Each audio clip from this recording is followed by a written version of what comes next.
अस्सलाम वालेकुम।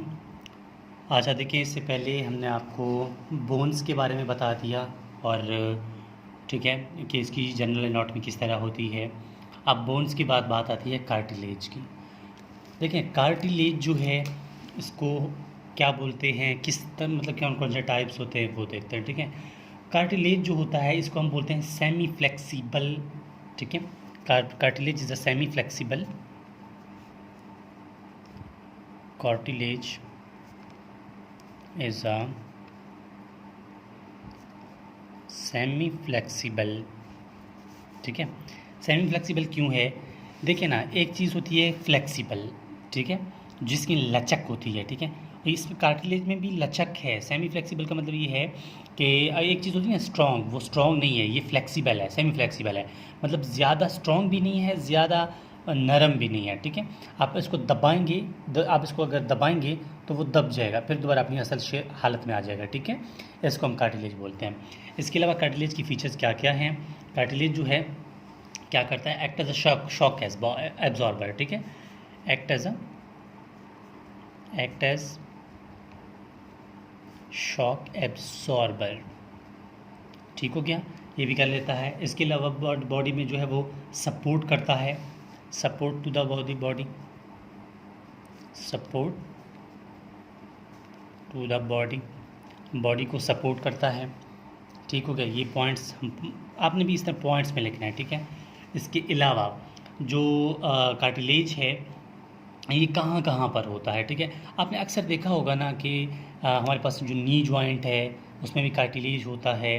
ठीक है, वो अब आगे तो मैं उसके टाइप्स बताऊंगा, लेकिन पहले आपने ये देखना कहाँ कहाँ होता है। ठीक है, वो भी देख लेंगे। इसके अलावा जो कार्टिलेज के सेल्स होते हैं, cells of cartilage is called, क्या बोलते हैं? कॉन्ड्रोसाइट्स,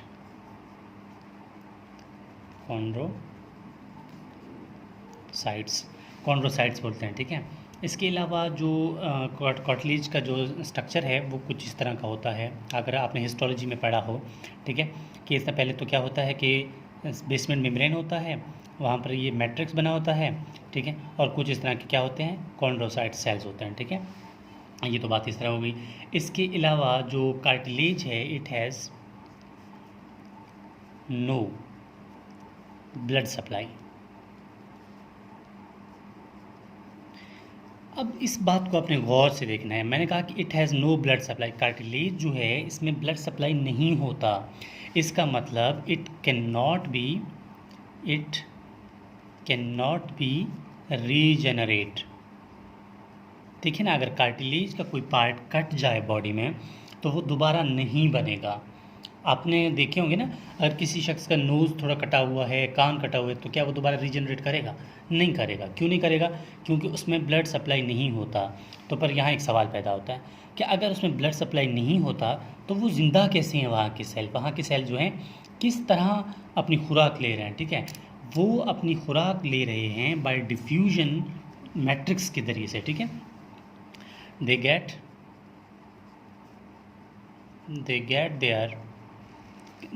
किसकी बात कर रहा हूँ? कॉन्ड्रोसाइट्स की। ठीक है, कार्टिलेज की, कार्टिलेज। ठीक है, they get their nutrition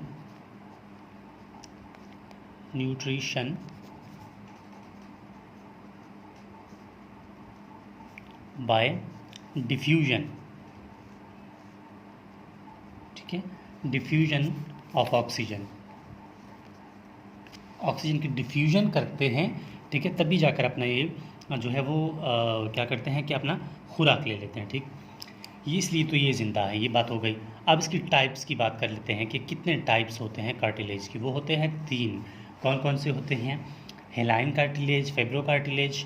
हेलाइन cartilage मैं लिख देता हूँ पहले, हेलाइन कार्टिलेज, फाइब्रो कार्टिलेज। ठीक है, और नंबर 3 पे क्या है? Elastic cartilage, elastic cartilage. अब सबसे पहले हेलाइन कार्टिलेज की बात कर लेते हैं। हेलाइन हेलाइन कार्टिलेज। अब जो हेलाइन कार्टिलेज है इसको हम कहेंगे कि द लुक अपेरेंस, मतलब इसकी अपेरेंस किस तरह है, किस तरह दिखता है, ठीक है। हम कहेंगे कि ग्लासी अपेरेंस है इसकी, ग्लास शेप, ठीक है, ग्लासी अपेरेंस, ब्लूइश होता है ना, ठीक है, ग्लासी अपेरेंस। और कहाँ कहाँ पे प्रेजेंट होता है, मतलब आपको कैसे पता चलेगा कि हेलाइन कार्टिलेज इस फिलान जगह पे मौजूद है। तो ठीक है, आपने क्या करना है कि इसको याद रखने के लिए सबसे पहला जो बैठ है आपने ये कहाँ का मौजूद है, ये है नेज़ल कार्टिलेज में, नेज़ल कार्टिलेज हेलाइन कार्टिलेज होता है, ठीक है।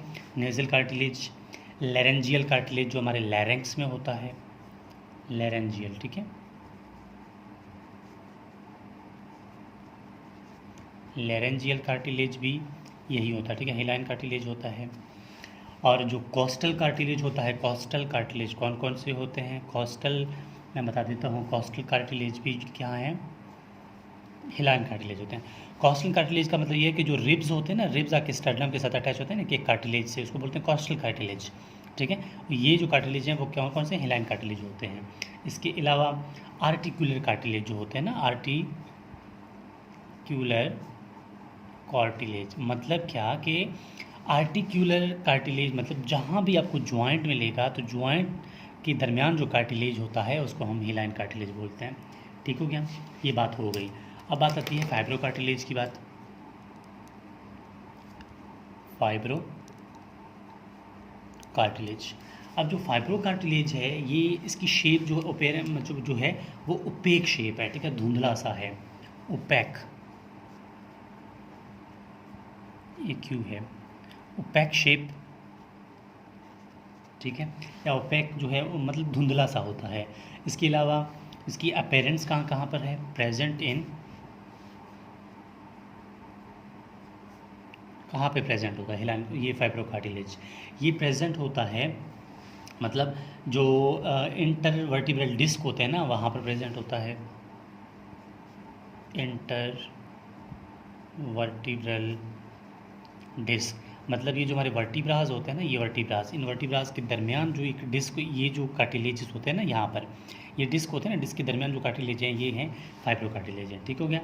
इसके अलावा जो ये जो है लेब्रम एसिटाबुलर, ठीक है, यहाँ पर भी एसिटाबुलम जो आपने देखा होगा ना कि आपके पास एक जो है बोन जो है वो स्केपुला जो बोन है वहाँ पर एक एसिटाबुलम होता है ना, वहाँ एक कार्टिलेज प्रेजेंट होता है, उसको भी हम क्या बोलते हैं, जो है फाइब्रो कार्टिलेज होता है, ठीक है। एसिटाबुलम मैं लिख देता हूँ, acetabulum of scapula, acetabulum of scapula में मौजूद होता है, ठीक है। तो एक बात होता है प्यूबिक सिम्फेसिस में भी प्रेजेंट होता है, ठीक है, प्यूबिक सिम्फेसिस। अब प्यूबिक सिम्फेसिस क्या है, देखिए आपने पढ़ा होगा ना, ये हमारे पास दो हिप बोन होते हैं ना, मसलन दो हिप बोन जिस तरह ये अटैच होते हैं आपस में, ठीक है, तो यहाँ पर एक कार्टिलेज इनको अटैच कर लेता है ना, इसी को नाम क्या है, प्यूबिक सिम्फेसिस है, ठीक है, प्यूबिक सिम्फेसिस है। तो ये बात फाइब्रो कार्टिलेज की हो गई। अब बात आती है किसकी, इलास्टिक कार्टिलेज की, इलास्टिक कार्टिलेज। ये इलास्टिक कार्टिलेज जो है ये फ्लेक्सिबल होता है, इलास्टिक होता है, बहुत ज़्यादा इलास्टिक, नाम से जाहिर है, ठीक है, ये जो है ज़्यादा फ्लेक्सिबल है, ये जो है वो ज़्यादा फ्लेक्सिबल होता है, ठीक है। प्रेजेंट कहाँ पे होता है, लाजिम बात है, ये ऑरिकल, ठीक है, ये हमारे, या आप ये कहते हैं कि एयर्स में मौजूद होता है, हमारे कानों पे, ठीक है, कानों पे मौजूद होता है। इसके अलावा एपिग्लॉटिस में प्रेजेंट है, ठीक हो गया, कहाँ प्रेजेंट है, एपिग्लॉटिस में। तो यहाँ पर हमारी कार्टिलेज की बात ख़त्म हो जाती है कि कार्टिलेज जो हैं वो कौन कौन से होते हैं। देखो ना यार, कार्टिलेज बोन में फ़र्क सिर्फ इतना आता है, अगर आपके पास सवाल आ जाए कि बोन्स और कार्टिलेज का फ़र्क बताएं, सबसे पहली बात तो ये कि बोन्स जो है वो रिजिड होते हैं, सख्त होते हैं, ठीक है। अगर मैं थोड़ा यहाँ पर आपको समझा दूँ, यहाँ से देख लें कि बोन जो है वो रिजिड होते हैं, सख्त होते हैं, कार्टिलेज जो होते हैं वो नरम होते हैं, फ्लेक्सिबल होते हैं। दूसरा पॉइंट आता है कि बोन्स में जो है ब्लड वेसल्स होता है, वो एवास्कुलर होते हैं, कार्टिलेज जो बोन्स है वो वास्कुलर होते हैं, कार्टिलेज जो है वो एवास्कुलर होते हैं, उसमें ब्लड सप्लाई नहीं होता। इसके अलावा जो बोन्स है वो रिजनरेट कर सकता है, कार्टिलेज रिजनरेट नहीं कर सकता। बोन्स जो है उसकी जो सेल्स हैं उसको हम ऑस्टियोब्लास्ट बोलते हैं, ठीक है, और जो कार्टिलेज के सेल्स हैं उसको हम क्या बोलते हैं, कॉन्ड्रियोसाइट्स बोलते हैं। ये भी फ़र्क आ गया। इसके अलावा कार्टिलेज के 3 टाइप होते हैं, बोन के 2 टाइप होते हैं। कार्टिलेज के 3 टाइप कौन कौन से, hyaline cartilage, fibro cartilage, elastic cartilage. और तीसरी बात है ये वो अगर बोन्स की बात करें तो कौन कौन से हैं, कॉम्पैक्ट बोन और स्पंजी बोन। सर ये फ़र्क होता है।